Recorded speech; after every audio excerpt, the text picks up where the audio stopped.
سكنة طبعا خالصة لأنها بنت لا مامغا. سكنة خالصة والشيفور كيحلي ما داولو لا كريمة خالص والسهرات والبيتشيبات ودائما السوق معمر. والله الله هذو لي سوق ليتر دورميس وشانيل والدنيا وكذا وهي كيطوبة. المهم ما يهمش. السلام عليكم ورحمة الله تعالى وبركاته. مرحبا متابعي القناة الأعزاء الأوفياء في هذا البث المباشر والحصري لأمير دي زاد. رب اشرح لي صدري ويسر لي أمري واحلل عقدة من لساني يفقه قولي. بسم الله الذي لا يضر مع اسمه شيء في الأرض ولا في السماء وهو السميع العليم. إذا أرحب بكم وأجدد بكم الترحاب إخواني في هذا البث الحصري والمزلزل لأمير دي زاد، حيث سيكشف لكم حقيقة أبناء المسؤولين بالجزائر والثراء الفاحش على ظهر الشعب الجزائري. قبل أن نذهب ونشاهد كل هذا لا تنسوا الاشتراك بالقناة، تفعيل زر الجرس وتعليق بعد مشاهدة هذا البث المباشر. إن شاء الله بالنهاية سوف أعود وأعلق معكم على كل ما سوف يكشفه أمير دي زاد. نذهب الآن إليه مباشرة. شكرا. لما كل هذا الشيء أبناء المسؤولين، ومنهم هذه وحده اللي وريت لكم الصوره تاعها الان، نسرين امل عمامره، تتحصل على منحه دراسيه اللي وفي اي بي. طبعا ما غاديش تدي اي منحه، في اي بي تروح تدرس في جامعات ومن كبار الجامعات العالميه اللي هي جامعه كامبريدج البريطانيه. في هذه الجامعه كلش خالص، عند خالص بريزون شارج تاعها من الدوله. خويا العزيز هذا وزير الخارجيه تاعك اللي ما يخممش فيك انت ومو سامع بجد جدك وقاعد تنبح هنايا وتعوق عندي في التعليقات، مو سامع بك لانه يخمم في المستقبل لافينير تاع اولاده وتاع لافامي تاعه. ليسونسيال نقلكم الى الشطر الثاني. تدرس في بريطانيا خوتي العزاز، والسكنة طبعا خالصة لأنها بنت لا مامغا. سكنة خالصة والشيفور كيحلي ما داولو لا كريمة خالص والسهرات والبيتشيبات ودائما السوق معمر. والله الله هذو لي سوق ليتر دورميس وشانيل والدنيا وكذا وهي كيطوبة. المهم ما يهمش. تروح تما ودير تخصص. فابوها مين هو يعرف من اين تؤكل الكتف. ابوها تيليجان لانه متخندق ويعرف نظام العصابات كيفاش يمشي في الجزائر، ويعرف ما هو البوست اللي يقعد لها الى يوم الدين دخل به ملايير بمليارات على المستوى الداخلي وعلى المستوى الخارجي. واش دير قال لها ديري دكتوره، دير الميموار تاع الدكتوره تاعها. الميموار تاع الدكتوره تاعها واش ديرها في بريطانيا. دارت لهم البوليزاريو، قلت لهم انا جيت لكم ميموار تاع وسط الصحراء تاع الصحراء الغربيه، يرحم باباك. ايوا قعدت تشخلط عليهم، ها بنبعطوش ها من عارف. ذاك الوقت كان اسمه عبد العزيز، محمد عبد العزيز، وقعد دير لهم جبد لهم من هنا الخيمه هنا القيطون من هنا. دارت لهم ميموار تاع رمله وصابر وايماجيني. انا ثم بروبوزيت عليه، قلت له انا كون رسلتها تيندوف دير ثم الاخر تجيب لك ماشي غير شهاده ديها تيندوف تقرا في تيندوف، ديها حطها في خيمه من الخيم تاع تيندوف، حطها في كاش قيطون من القيطان تاع تيندوف، راح تجيب لك ماشي غير دكتوره، غادي تولي عالمه في علم البوليخاريو، غادي تولي لك عالمه في علم البولي زبال، تولي لك عالمه كاع الفوق. فجابوا دارت الميموار تاعها والسلام عليكم، وكان كلش سكيمي. ومن بعد ريكيبيراوها من الجامعه اللي كانت تدرس فيها في بريطانيا باش يعاودوا يدخلوها بوست دكتوراه اكزاكتومون موغرينو، يعاودوا ريكيبيروها ويدخلوها وين؟ يدخلوها ديسكريتمون الى وزاره الخارجيه. هنا نحبسوا وباغي ننقز لكم شطر واحد اخر ونعاود نولي لهذه.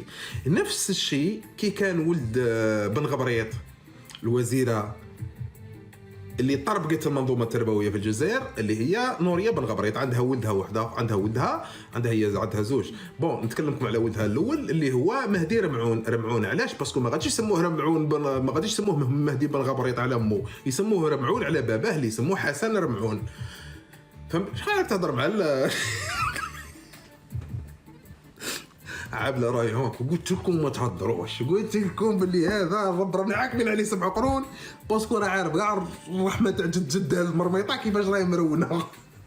المهم بابا حسن رمعون هو يسموه مهدي رمعون. وليدو جابوه كيفاش يديروا له، كيفاش يديروا باش يفورميوه في نفس الاخر. هذو الجراو تاعهم امبوسيبل يسمحوا فيهم، هذو امبوسيبل يسمحوا في هاد الجراو اللي راهم يطلعوا فيهم يربوا فيهم. علاه قلت لكم باللي لو بروبليم سي لو بروبليم دو فيوتور، اللي هادو ولادهم غادي يزيدوا يحكموا في ولادنا وولاد ولادنا، باسكو هما راهم بروغرامو فيهم امبوسيبل. هاد لي بوست سيرتو تبعوني خاوتي، النظام تجخلط له جد باباه. تجخلط له جد باباه. هاد لي بوست بالنسبه ليه سي نيسيسير باسكو هادو كوانيش راهم يطلعوا فيهم، هادو جراو راهم يطلعوا فيهم بشويه بشويه، لانه خاسرين عليهم دراهم كبيره. اوتوماتيكمون ما غاديش يسمح لك فيه في فاسيلمون، باسكو هذا راه يطلع فيه سي دي بروغراماسيون تاعهم دي زاني راه يطلع فيه. هذا اللي كان تقول له واش تقول له هذا كي طلعوا دروك ولادهم، تقول له واش تقول له، ما تنجمش تقلع على فكره النظام من راسه.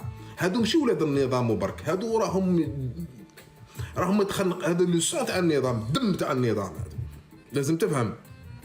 الوغ واش يديروا هذا بالغبريط ولا باش يفورموه في نفس الجهه تاع البولي خرا. ركزوا على هذه النقاط تفهموا المعادله كيفاش تمشي في نظام العصابات، وخاصه نقطه الضعف تاعهم اللي مركز لهم عليها هنايا هي البوليخاريو. علاه جايبين غير الحاشيه تاعهم اللي ماسكه الملف تاع البوليزاريو حتى لا تخرج حاجه غوش ولا دروات.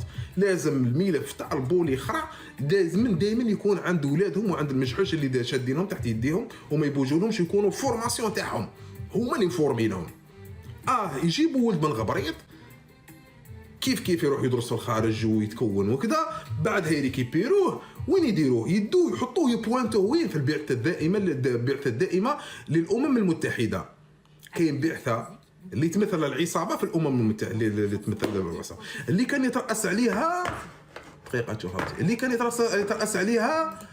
يترأس عليها الاخر بوغادوم اللي حطوه من بعد ماشي اختي سلمى بور لابونمون.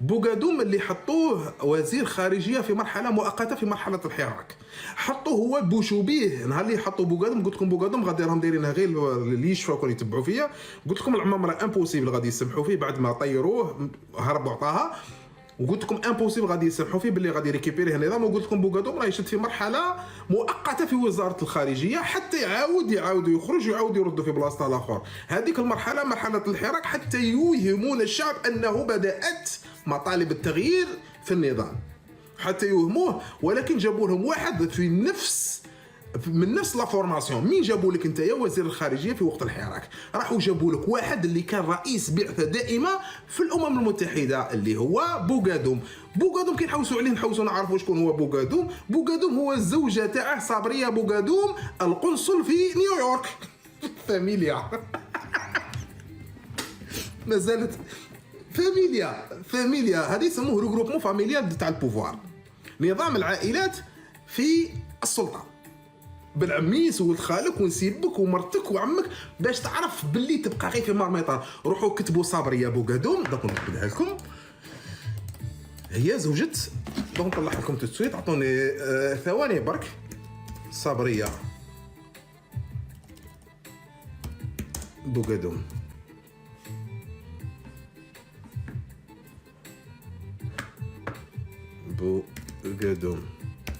باش تشوفوا باش ما هذه هي زوجة بوغادوم اللي جابوه لك سفير، راهي مع هذه وراه سمحوا لي كاس لي زيماج رانفلو. بون توت فاصون هنايا بالك تبان هذه راهي معاه هنايا، هذا هو بوغادوم وهذه هي مرتو صابريه بوغادوم. نعاود نرجع لكم للصوره باش تفهموا مليح خيوط المعادله كيفاش تمشي. هي باش كي تبغي تفضح هذه العصابه وتكون معارض في المجال. على كنت نقول انا كي الناس يبغوا يدخلوا روحهم في حاجه خاطيهم، نقول لهم بلي راكم تيروا برك باسكو ماكمش عارفين خيوط الشبكه كيفاش راهي تمشي. فماشي غير تهضر باش تهضر، النظام كي تهضر باش توجعه باش ديرونجيه. L'opposant اللي ما يديرونجيش لو سيستيم سي با ان اوبوزون. L'opposant اللي ما يديرونجيش السيستيم سي با ان اوبوزون. L'opposant اللي ما يعرفش لي بوين فابل تاع السيستيم ويركز عليها سي با ان اوبوزون. لان المعارضه هي اصلا جايه من الديرونجمون، ديرونجي البوفوار. نرجعوا للصوره اللي كنا نتكلموا فيها. فبوغادوم قبل نقصوا بوغادوم نرجعوا لولد بن غبريط. ولد بن غبريط من بعد داروه عنصر مهم في البعثه الدائمه للامم المتحده. شكون يحطوهم معاه في نفس البعثه الدائمه الامم المتحده؟ يحطوا معاه واحد يسموها ميليسيا ميليسيا شنقريحه، بنت شنقريحه كبيره، حطوا باش تعرفوا هذه البعثه اللي تمثل الجزائر في الامم المتحده من هم، وهل يتكلمون باسم الشعب الجزائري والدوله الجزائريه اللي تخدم مصالح الشعب، ام يتكلموا باسم مصالح العصابه والتي لا تضر بالعصابه وتحافظ على مصالح العصابه في الخارج. من الاخر كي تشوف انت بنت شنقريحه وبنت ولد بن غبريط وبنت العمامره وبنت كاع هذه في ميزه غادي تروح الامم المتحده غادي تقول لهم باللي والدينا سراقين تاع طونافي. شوفوا واش حطوا لك في هذا لو بوست، مازال كاين اسماء بس. شوفوا خرج الذباب كاع يهايط، كاع خرجوهم خاطر الذباب يتمشى بالاوامر. طبطونا يا اتاكي يشوش باسكو راهم عارفين المواضيع اللي توجعهم. انا ما كنتش بنتكلم في المواضيع بس يعرفوا هما المواضيع اللي ديرونجيهم واللي تخلق لهم البلبله. المهم واللي توعي الشعب ويعرف الشعب خيوط اللعبه وخيوط الشبكه تاع النظام الارهابي. بن غبريط كثفنا عليه التسريبات، وانا شخصيا كنت خرجت عليه مليون تصويره ومليون فيديو وطابت الدنيا وقلت لهم هاوليكم بن غبريط. العصابه صابت روحها في موقف محرج لانها كانت في مرحله تاع الحراك وكانت تحوس تضحي بن غبريط من اجل امتصاص ماذا؟ من اجل امتصاص غضب الحراك والشارع الجزائري والغضب الشعبي. حاولت تمتص الغضب فبذلك ضحي بعناصر ما عندهمش وزن في الساحه السياسيه وما عندهمش وزن ثقيل في الاخر من اجل امتصاص الغضب الشعبي وامتصاص الغضب الشارع الجزائري. فواش دير العصابه؟ امير راه مركز على ود بن غبريط، فواش نديروا له الان ولد بن غبريط؟ كيفاش نضحوا به؟ امبوسيبل، لان هذا راه يطلع، هذا راه مطلعه وخاسرين عليه دراهم في الجامعات الخاطئه في الخارج وخاسرين عليه دي فورماسيون وخاسرين عليه خبره داخل ما يسمى بالبعثه الدائمه للامم المتحده، راهم صارفين عليه دراهم كبيره. وبالتالي واش لازم؟ ولازم لنا نديروا عفسه ميثود واحده اخرى باش ما نخسروش. كيفاش يديروا له؟ يروحوا يجيبوه وين يحطوه لك؟ يبعدوه على الكاميرات، لان امير باش راه يقنص فيه بالكاميرات تاع الامم المتحده وكذا راه يحكم في الصور تاعه وراه يبيبلي يديفيزي فيهم، لان ما كاش كاميرا اللي غادي تجيبها وغادي تجري موراها انت في الطريق اوتوماتيكمون. كاين كيدير كونفيرونس تما لداخل ولا يدير ديكلاراسيون في الامم المتحده ولا فتكون فيلمي، ما غاديش يروحوا يقولوا الامم المتحده ما تفيلميهناش. وبالتالي يجيب امير ويقعد حطها مكثر عليه هنا في لي ريزو سوسيو. يجيبوه باش يبعدوا على الكاميرات، يعطوه منصب داخل وزاره الخارجيه. واش هو هذا المنصب من بعد؟ واش يكون هذا المنصب تاعه من بعد؟ واش غادي يكون موراه؟ يكون سي بريباراسيون باش يحطوه ان كونسول، قنصل عليك ولد بن غبريط، قنصل عليك ولد بن غبريط. ايماجينيها بوصباح حب ولا كره، حب ولا كره.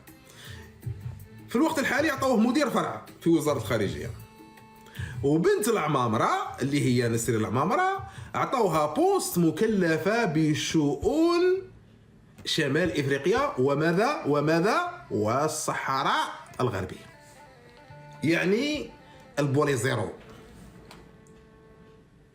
إذن شكرا لكم متابعي القناة الأعزاء الأوفياء لمتابعتكم لهذا البث المباشر بالكامل لأمير ديزاد. اللهم إني أعوذ بك من زوال نعمتك وتحول عافيتك وفجاءة نقمتك. اللهم اغفر لي واغفر لجميع المتابعين والمشاهدين والمسلمين الأحياء والأموات.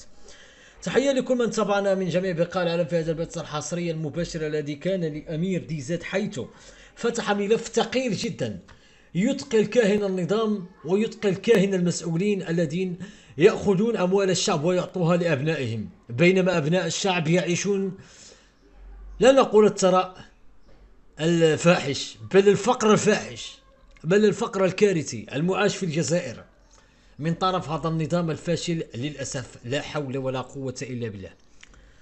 لا إله إلا الله سبحانك إني كنت من الظالمين. لا إله إلا الله العظيم الحليم. لا إله إلا الله رب العرش العظيم.